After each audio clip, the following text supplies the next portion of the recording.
Bienvenue à La Facture. Question. Pourquoi le Québec devrait faire comme les autres provinces et inspecter attentivement les chantiers de construction résidentielle? Eh bien, parce que, comme vous allez le voir une fois de plus, on a un gros problème. Lorsque Marie Houtard et son époux ont vendu leur maison, ils ont hésité entre un condo en Ontario et au Québec. Mais leur cœur les a conduits du côté québécois de la rivière des Outaouais. On est allé du côté d'Ottawa parce qu'on est dans une région frontalière, alors on avait la possibilité de regarder des deux côtés. Puis notre désir s'est arrêté ici parce qu'on avait une vue qui est extraordinaire. On entend les rapides, on entend les oiseaux. Alors c'est vraiment le centre-ville à la campagne. Avant de signer le contrat d'achat de leur condo, le couple a fait ses devoirs. Ils se sont assurés que l'entrepreneur général était en règle et que les plans d'architecte étaient respectueux du code du bâtiment. Mais ils avaient encore un doute. Mon mari, pendant un certain temps, me disait peut-être qu'on devrait embaucher quelqu'un pour surveiller la construction.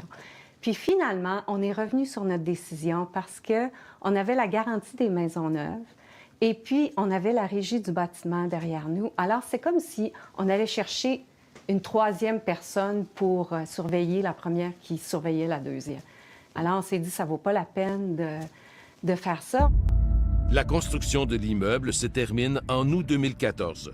Après 5 ans de bonheur, un feu se déclare sur l'une des terrasses. Les dégâts sont limités à 3 condos, mais pour une raison insoupçonnée jusque-là, les travaux de réhabilitation seront majeurs. Tous les propriétaires doivent quitter les lieux. C'est là que notre vie s'arrête, là. On pensait rentrer chez nous très tôt, mais finalement, le printemps est arrivé, l'été est arrivé. L'automne, et puis on a recommencé les saisons encore, puis on n'est toujours pas rentré.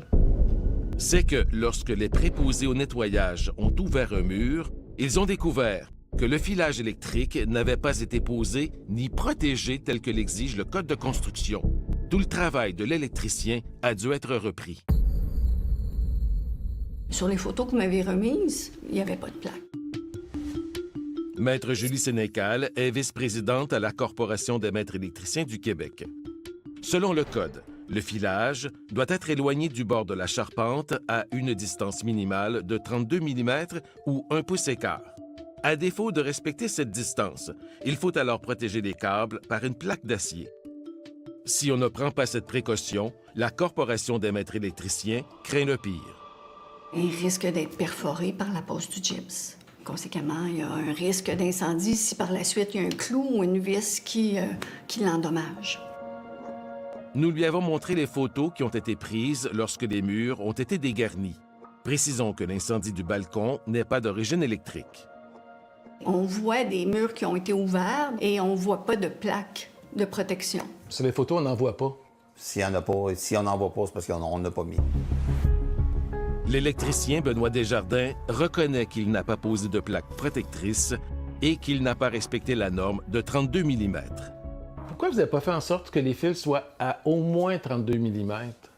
Bien, parce qu'on était comme, honnêtement, pas au courant de cette norme-là qui était en force dans ce temps-là. Pas au courant? Selon la RBQ, l'exigence de protection des câbles dans les installations dissimulées serait apparue dans les années 70. Mais en 2012, la Régie a publié une note pour rappeler aux électriciens de se conformer à la norme de 32 mm. Il y a beaucoup de maisons au Québec qui ont été faites de cette façon-là avant 2013-2012. À partir de quand, vous avez commencé à respecter cette norme-là? À partir de comme 14-15, là, on a tout... Après ça, on a fait le plus de sécurité possible. L'absence de plaques protectrices et le non-respect de la norme de 32 mm ont eu de graves conséquences. Plusieurs fils ont été transpercés lors de la pose des panneaux de gypse. Quand l'entrepreneur qui a posé le gypse, les vis sont allées perforer les fils. Pierre Girard est spécialisé dans la gestion de condos. Débordés par l'ampleur du chantier, les propriétaires des condos ont fait appel à ses services. Puis attendez, pendant la pose de gypse, les poseurs s'en sont rendus compte qu'il y avait un problème. Apparemment. Ils ont fermé les murs pareil. Oui. Ils ont tiré, joint, ils ont peinturé, puis ils ont livré condo.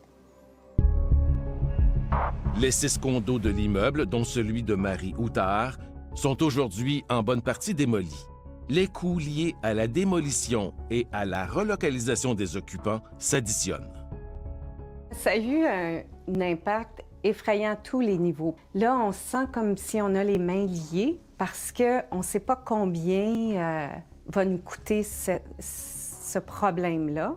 On est vraiment coincé financièrement. Alors, c'est très difficile au niveau des finances.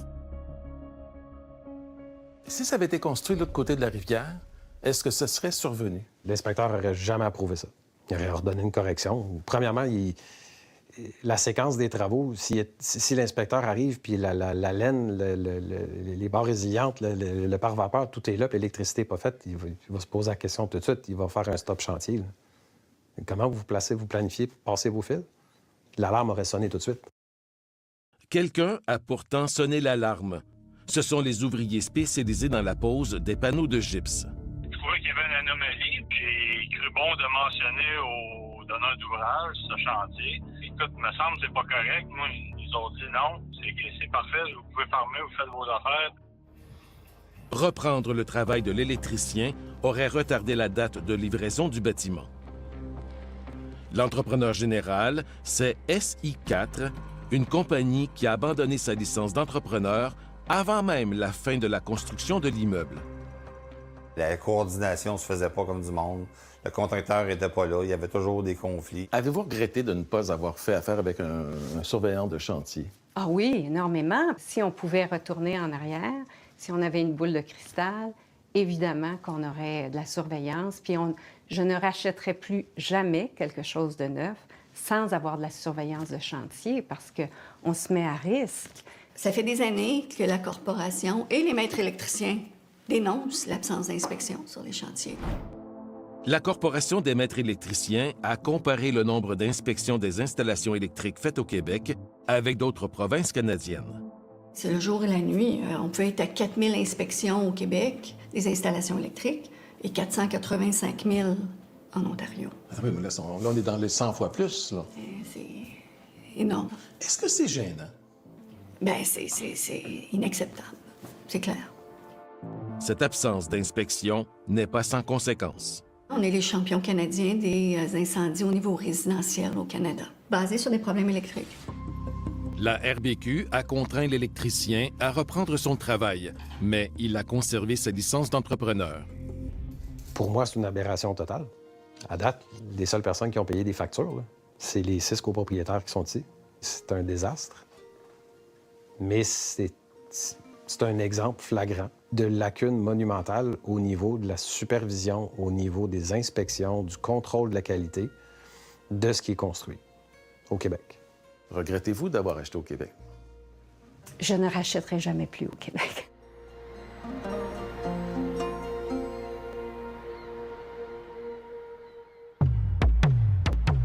Après la pause, le pire est à venir. Un bruit sourd, comme un craquement sourd.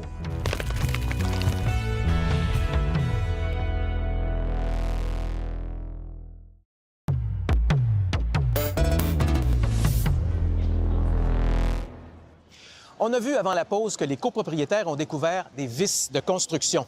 Nous sommes retournés les voir cet été et ça va de plus en plus mal.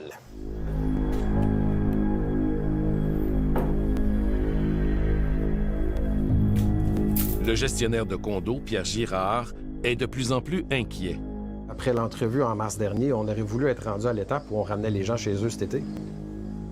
Durant l'été, la liste des défaillances s'est allongée. Non seulement les murs par feu ne respectent pas les normes, mais en plus, les escaliers de secours ont dû être condamnés parce que dangereux. Les boulons n'étaient pas ancrés dans la structure ou dans des éléments de bois solide. C'était ancré uniquement dans le revêtement de bois. Là. Mais le pire était à venir. Pendant les travaux de dégarnissage, les ouvriers ont entendu un bruit sourd, comme un craquement sourd.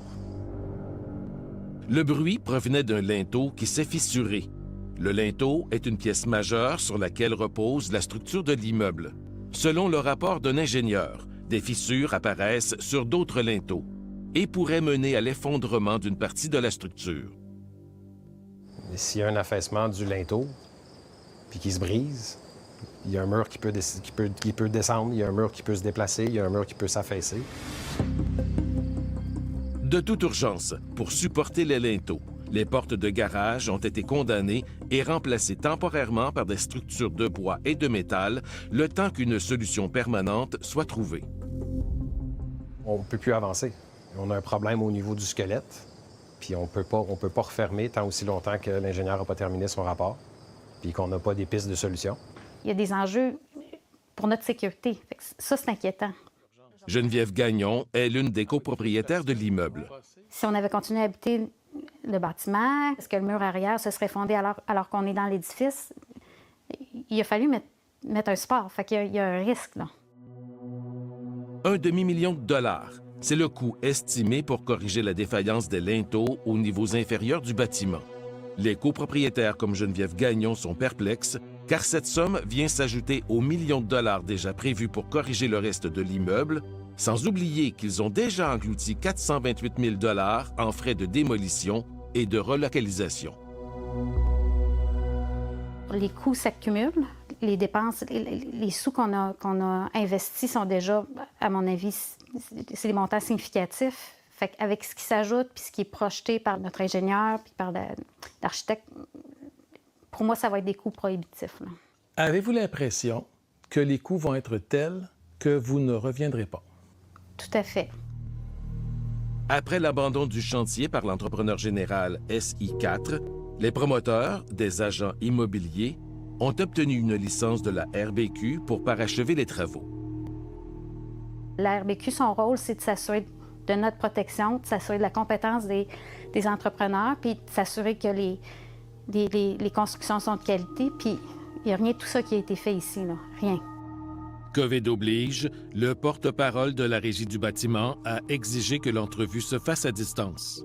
N'avez-vous pas échoué dans votre mission qui était de protéger le public en ce qui regarde le chantier du 2 rue Martel à Gatineau? Ça a toujours été dans notre mission de protéger le public par l'adoption de codes, par l'adoption de réglementations, par la mise en place d'un règlement sur le plan de garantie pour protéger les consommateurs, par la mise en place d'un cautionnement de licence dans le but de protéger les consommateurs. Alors, ce sont toutes ces actions-là qui protègent le consommateur. Pour eux, il est clair que vous avez échoué dans votre mission de protéger le public.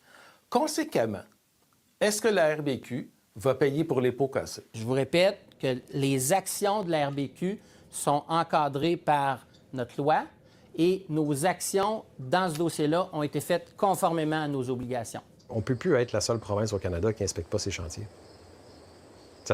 On ne peut plus faire ça.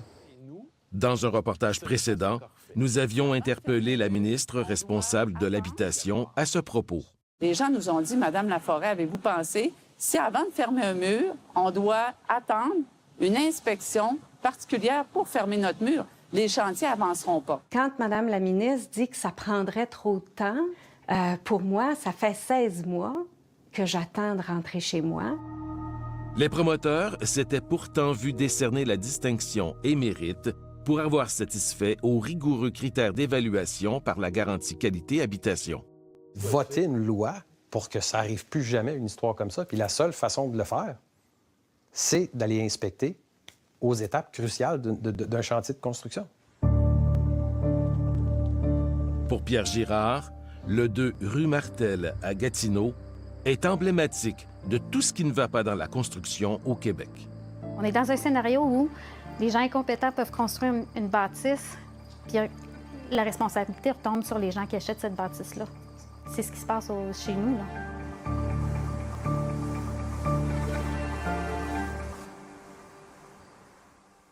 Les copropriétaires ont intenté une poursuite contre le promoteur, l'entrepreneur général, l'électricien et la garantie de Maisonneuve. Une poursuite qui est contestée, c'est donc à suivre. Mais je vous rappelle que l'an dernier, Québec avait mandaté la Régie du bâtiment pour qu'elle élabore des scénarios qui incluraient l'inspection générale des chantiers. Mais ça, c'est loin d'être fait. Et en attendant, c'est le consommateur qui paye.